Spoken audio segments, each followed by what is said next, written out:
I was born in Georgetown, 107 Carter Street, New Donkey, Guyana, South America.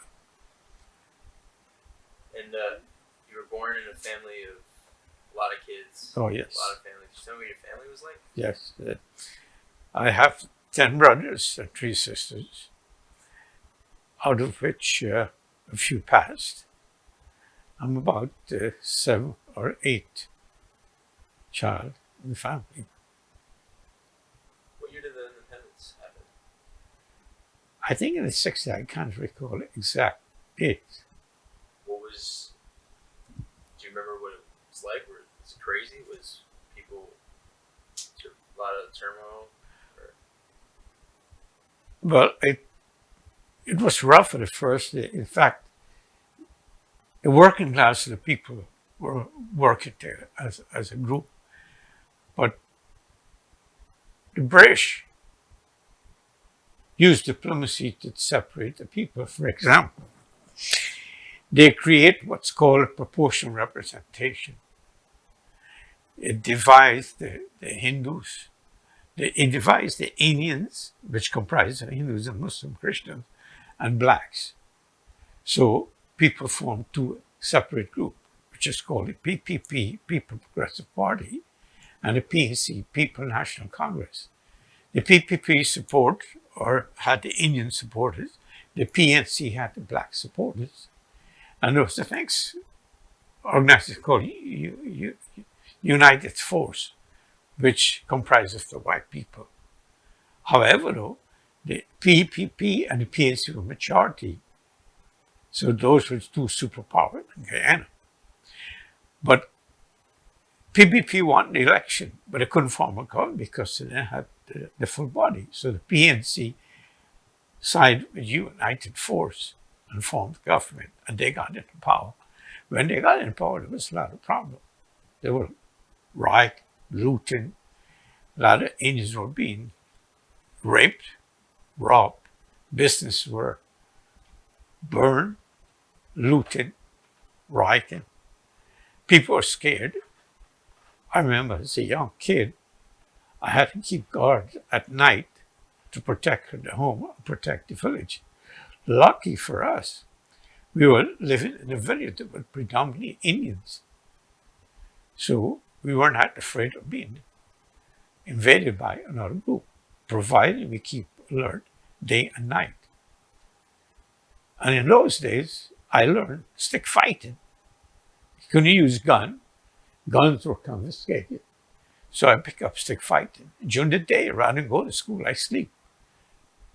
And that's how it was until everything calms down. Being my father was a leader, you had to live a life that would set an example to the community, not only the parents, but the kids as well.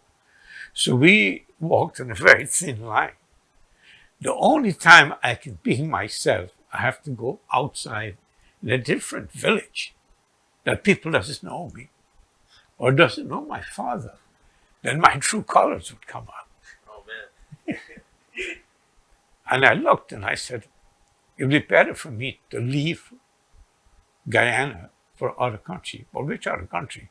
I choose America because I see there are far more better opportunities for me for growth in America than in England. Because I kind of detest the British system. They were too strict and the caste system was too much. I detest that. As a young man, when I got into politics, I saw the danger in it. And I love freedom, and I love the way the American was. That's the reason I set out for America. So when I came to America, I was prepared to do whatever it takes to exist, to survive, rather than go back. Because I didn't want to be humiliated or be embarrassed to my place. And I think that's what kept me going. Humiliated by your family members? Oh, yes. In those days, if you're deported back, it means that you have failed in your mission for a better life. Because when you leave your village, you leave Guyana, you leave to make progress, to make yourself better. If you go back to where you come from, then you have grown, you haven't made progress. That's a defeat. You're going back in the hole. Yeah, I got pushed the door open, and the door opened wide, and I said, "Wow, this is like James Bond." So I concealed my agitation and just kept on walking. I hailed a cab and followed the direction that this friend of mine not friend, this acquaintance I put up at Port of Spain with a address in Manhattan. The hotel name was Necabarca Hotel, 45th Street and 7th Avenue. And that was it. No, In terms of like maybe no regrets. no regrets. Every job you worked, Yes. worth it. Every job that I had, I think, prepared me. Every disappointment molded me to be stronger and to understand the misfortunes in life and prepare me to excel, to keep on going. And I think that helps me to stand the time of dying, so to speak. Thank God that I'm still around. Faith, believe in yourself, have confidence. There are disappointment, but that's part of life. Life is a constant battle. I learned this since I was a kid. Life is a constant battle until death.